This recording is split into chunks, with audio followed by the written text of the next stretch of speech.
دیگه دقیقا چقدر دست این دومین بهمنه یا خدا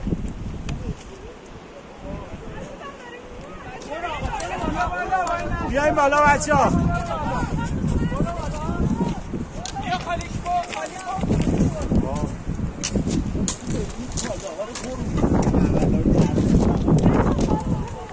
خیلی قشنگه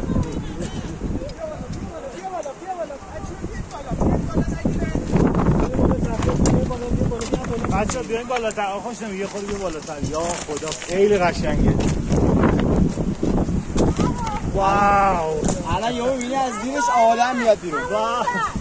گل دروش در حرکت میکنه آره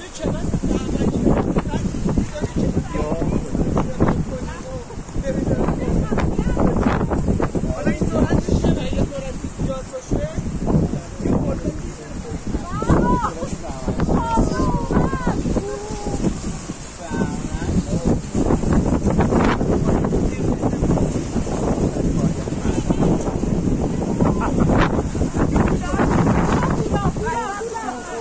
بیان کنار بچه ها بیان عقب همه آموزش سرخ خوردن ششم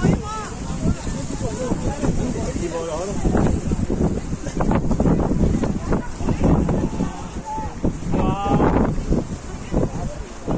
آقای پشتم بگید ما بالاست خیلی قشنگه این بری من نگاه که اینا تو بلند خیلی قشنگه